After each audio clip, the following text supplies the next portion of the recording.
honneur d'accueillir la créatrice de la série de romans de Digby le Magnifique. Votre auteur préféré, la mienne aussi, la grande Fanny Prune. C'est incroyable que des livres sur un magicien aient autant de succès. En récompense, Fanny Prune a promis de nous lire un chapitre de son dernier roman qui n'a pas encore été publié. C'est une honte! Le club pour la décence et la morale dont je suis présidente trouve scandaleux de lire des histoires de démons et de magie. Allons, du calme. Christelle, tu as le droit de donner ton avis. Et si tu ne veux pas écouter ce passage du roman, tu peux aller à la bibliothèque. Je suis désolé pour cette interruption, Fanny Prune. C'est quand vous voudrez. J'en reviens pas. On va être les premiers au monde à connaître les nouvelles aventures de Digby. Oh! Mon manuscrit, il a disparu!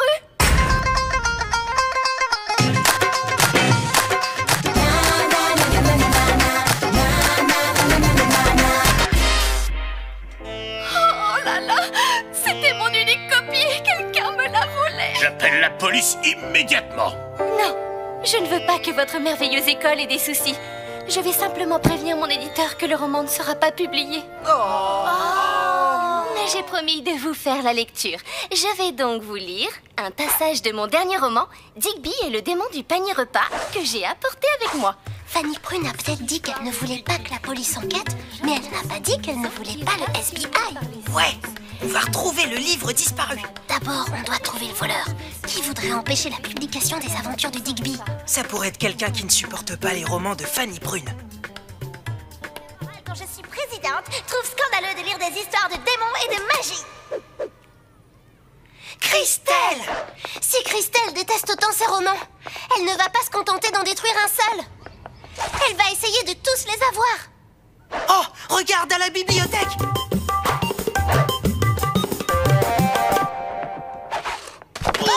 Christelle, arrête! Les autres élèves ont le droit de lire les aventures de Digby. Quelles aventures de Digby? Ces livres sont tellement abîmés qu'ils sont illisibles.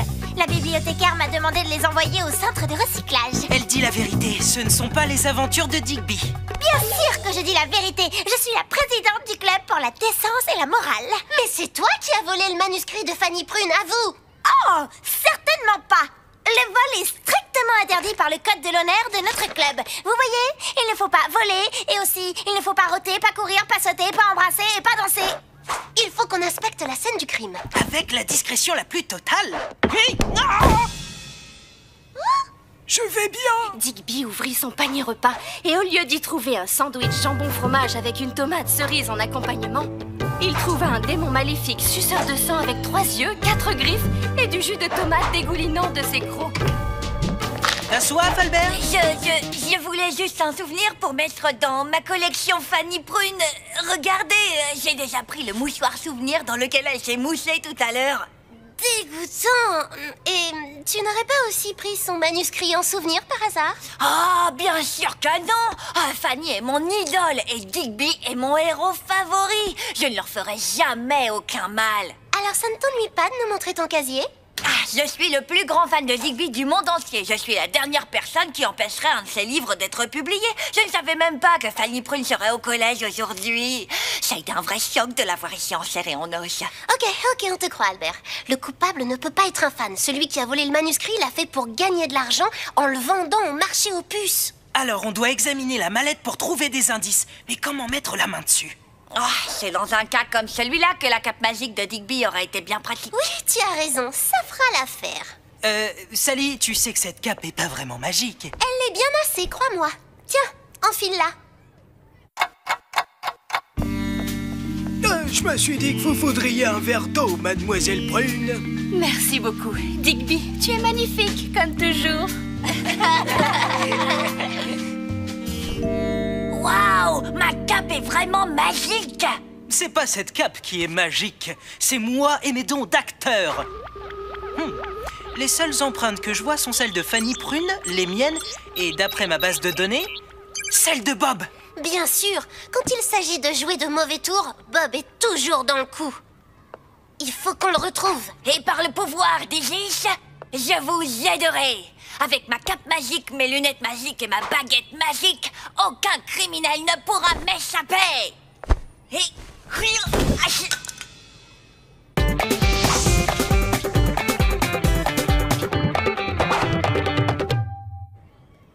Bob doit être parti vendre le manuscrit. On va se séparer pour le chercher. Qu'est-ce que Digby le Magnifique peut faire pour vous?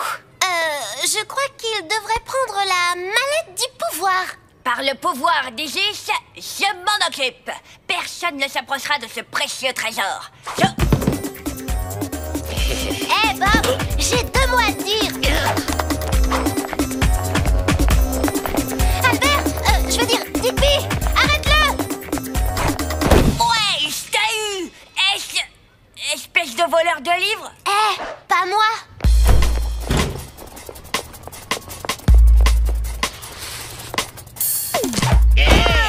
Sally, je l'ai récupéré.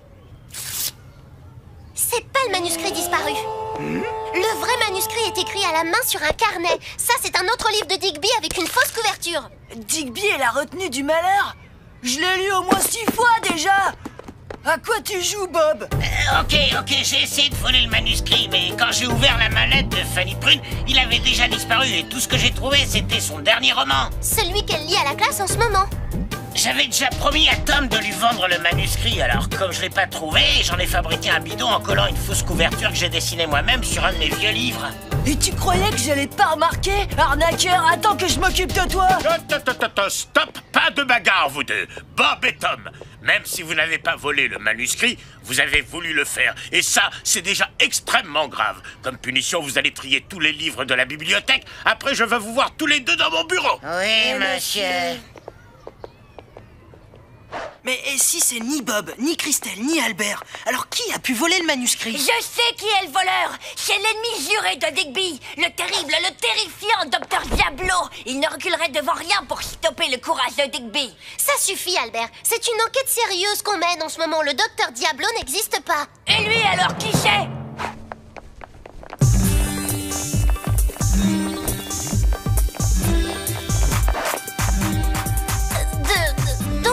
Docteur Diablo, c'est vous qui avez volé le manuscrit? Oh! Bien sûr que c'est moi. Et maintenant, je vais commettre un crime encore plus atroce. Je vais tuer Digby!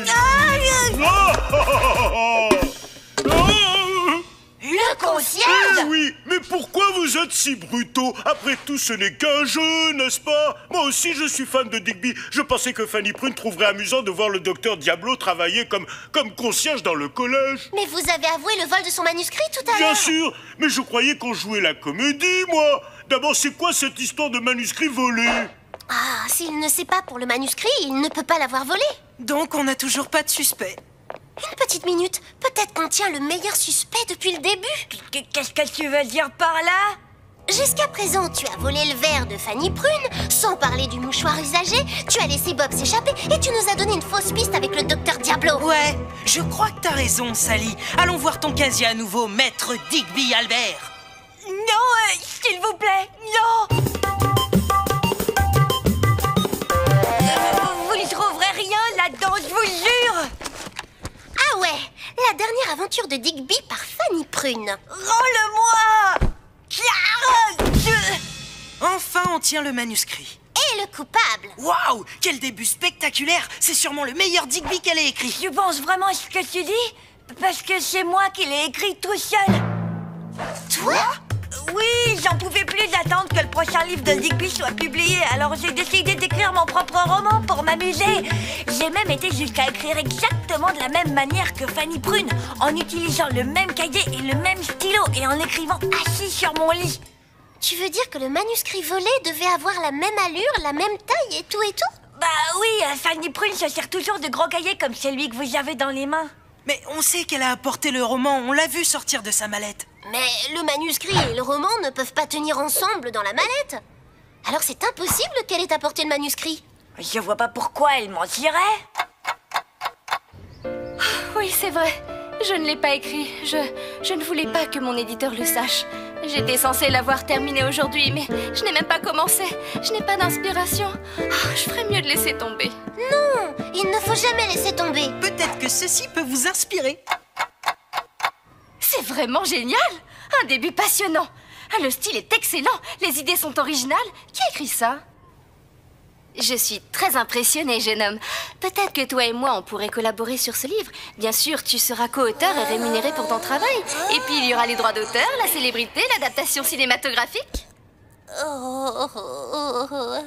Albert a le cœur qui s'emballe. D'un simple fan, il devient son inspiration. D'être publié dépasse son imagination. Ne me dis pas que tu écris ton propre roman de Digby le Magnifique. Non, ce sont les incroyables aventures de deux enfants détectives qui mènent l'enquête et résolvent des mystères au collège. C'est un concept sur lequel je travaille depuis un moment. Chouette idée, c'est quoi le titre? Dewey Macadam, garçon détective. Ça fera jamais une série de dessins animés. Et tu crois peut-être que Sally Bollywood, ça ferait une série? Sally détective sans peur, Bollywood c'est son nom. Na na na na na na na na na na na na na na.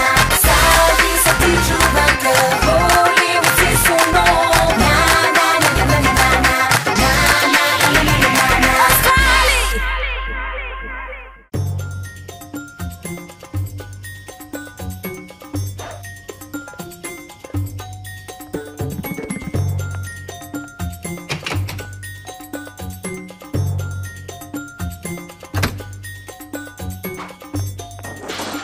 Eh oh, qui est là?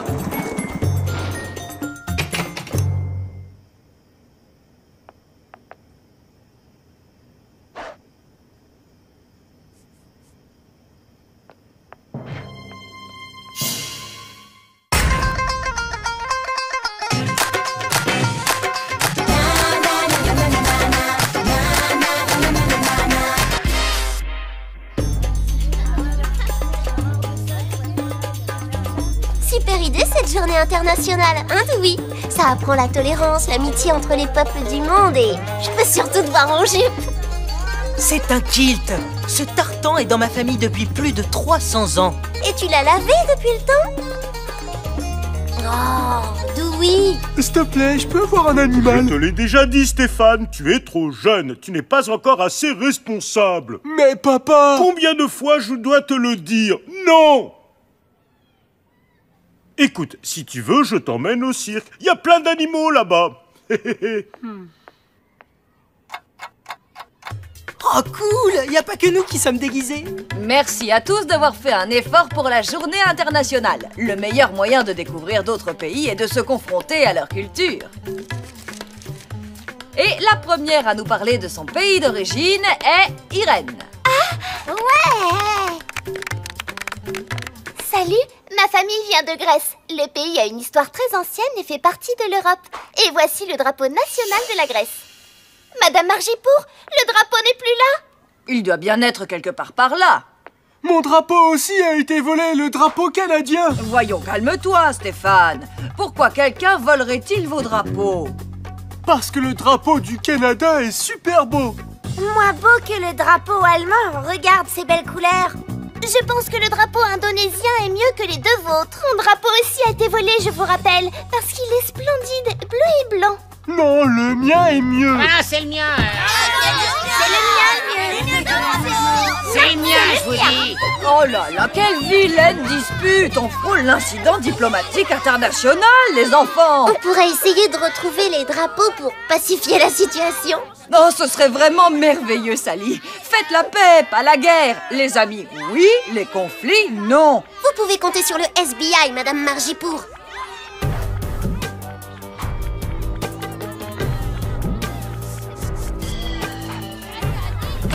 Il n'y a aucun indice et pas de lien logique entre le drapeau grec et le drapeau canadien.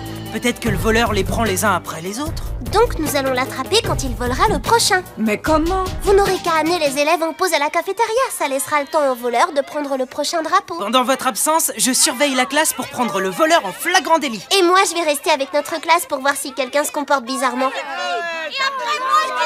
Oh là là, espérons que ça marche. Pas de problème, Madame Margipour. Dewey et moi, on va trouver votre coupable.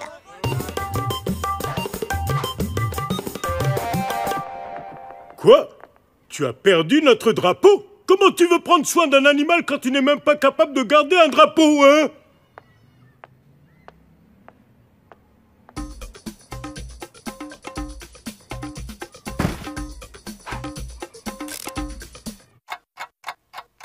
Je vous rappelle que c'est la journée internationale de la tolérance et de la compréhension mutuelle. Alors je veux voir de la camaraderie et de la solidarité internationale entre tous les élèves de cette classe. Ah, c'est pire. Maintenant, ils ne s'adressent même plus la parole. Voilà un bel exemple de ce qu'on appelle la guerre froide. Oui, c'est la guerre froide en miniature. J'ai voulu rapprocher leur culture et leurs différences, mais cette histoire de drapeau n'a servi qu'à les éloigner. Ça va s'améliorer quand on aura trouvé le voleur. Comment ça se passe, Dewey? Tout est installé. J'ai posé des détecteurs de mouvement à rayons infrarouges sur les fenêtres, des tapis détecteurs de pression devant les portes et des caméras haute définition qui filment chaque entrée. C'est du solide, Sally. Personne n'entre ou ne sort sans que je le sache tout de suite. De ton côté, c'est comment? Bah, c'est pas franchement les Nations Unies. Mais personne ne se comporte de manière bizarre. Attends une seconde, Irène est en train de partir. Ça peut pas être la voleuse. Son drapeau aussi a été volé. À moins qu'elle ne l'ait caché volontairement pour que personne ne puisse la soupçonner. Mais elle ne retourne pas en classe. Elle se dirige vers son casier. Qu'est-ce qu'elle écrit? Oh, peut-être une demande de rançon pour les drapeaux ou bien une lettre d'aveu. Ok Irène, SBI, fais-moi voir ça. Un drapeau grec? J'ai eu peur que sans le drapeau, je n'ai plus le droit de faire mon exposé sur la Grèce. Alors tu l'as dessiné toi-même. Je suis sûre que Madame Margipour sera très contente. C'était une fausse alerte. Rien n'a l'air de bouger ici non plus. Peut-être que le voleur ne veut pas des drapeaux des autres pays. Alors on remballe. Ouais, on devrait revérifier la salle. On a peut-être loupé un indice. Oh, on a loupé plus qu'un indice. On n'a pas vu le voleur prendre tous les drapeaux. Oh non! Comment ça a pu arriver? Tes gadgets sont en panne? Non, tout marche très bien. J'avais les yeux fixés sur la porte. J'ai vu personne entrer. Bah, il faut croire que si, parce que les drapeaux se sont pas évaporés. Regarde, le conduit d'aération est entrouvert. Tu crois vraiment que le voleur s'est donné la peine de ramper dans le conduit d'aération juste pour voler des drapeaux? Ouais, je suis sûr. Et... tadam! Si je me trompe pas, c'est un bout du drapeau grec, non? C'est quoi ça? Sûrement le voleur. Faut aller voir dedans. Mais le conduit d'aération fait tout le tour de l'école. Un vrai labyrinthe. C'est sûr, on va se perdre dedans. Eh ben alors, il nous faut de l'aide. Voilà tout le monde. J'ai une bonne nouvelle et une mauvaise. Bon, la mauvaise, c'est que maintenant, tous les drapeaux ont disparu. Ah quoi? C'est pas possible! Scandaleux! Mais la bonne nouvelle, c'est que nous savons que personne ici n'est coupable. Comment tu peux en être sûr? Le voleur est entré par le conduit d'aération alors que vous étiez ici. Donc arrêtez de croire que votre voisin est votre ennemi. Tout le monde est innocent. Nous sommes amis. On n'aurait jamais dû l'oublier. Je suis désolée de t'avoir soupçonné, Erna. Non, moi je suis désolée. Vraiment désolée pour ce que j'ai dit de ton drapeau. Mais si personne d'ici n'est le voleur, alors c'est qui? On ne sait pas, mais on pense qu'il est encore dans le conduit. Et on doit le faire sortir de là. Mais tout seul, on ne peut pas. Tout le monde doit travailler main dans la main avec son voisin. C'est en unissant nos forces que nous pourrons trouver le coupable. Vous pouvez le faire.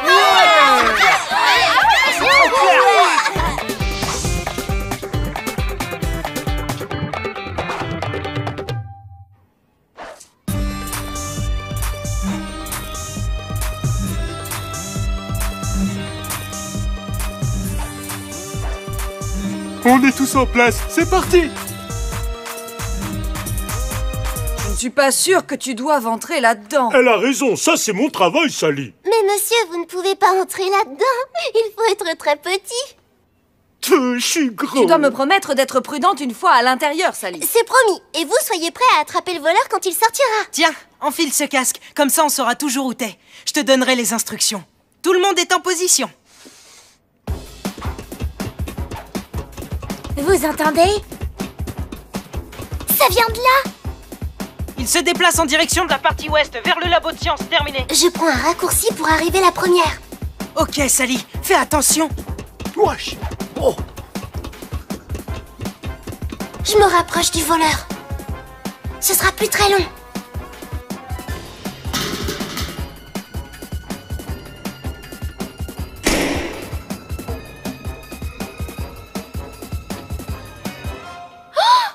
Les drapeaux?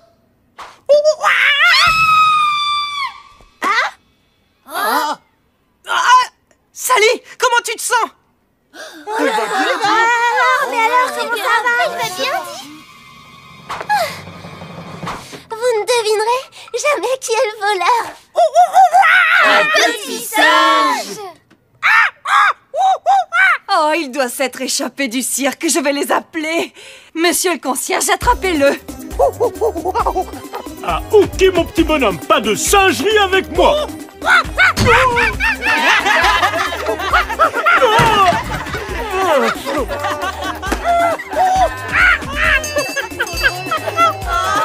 Papa, arrête! Il y a un moyen plus facile, la pauvre bête meurt sûrement de faim. Viens petit, tu as faim?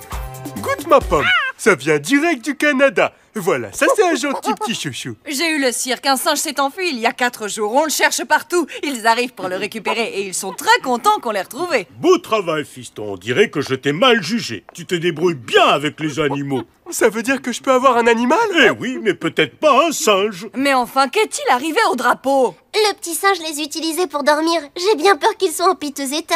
Bon, très bien, c'est la fin de la journée internationale, je crois. Hé Stéphane, est-ce qu'il te reste des pommes canadiennes? Je t'en ai changé une contre un morceau de ma saucisse. On dirait que la journée internationale ne fait que commencer. J'adore ta nourriture. Ça sent très bon, c'est délicieux. Enfants de toute nationalité, partager c'est apprendre à mieux s'aimer. Nos différences nous lieront d'amitié. Un tour du monde en une seule journée. La journée internationale, ça doit se fêter comme ça. Tout le monde partage. Et avec tous les bouts des vieux drapeaux, on peut fabriquer un nouveau drapeau international de tous les différents pays pour nous rappeler de ne pas avoir de préjugés les uns sur les autres.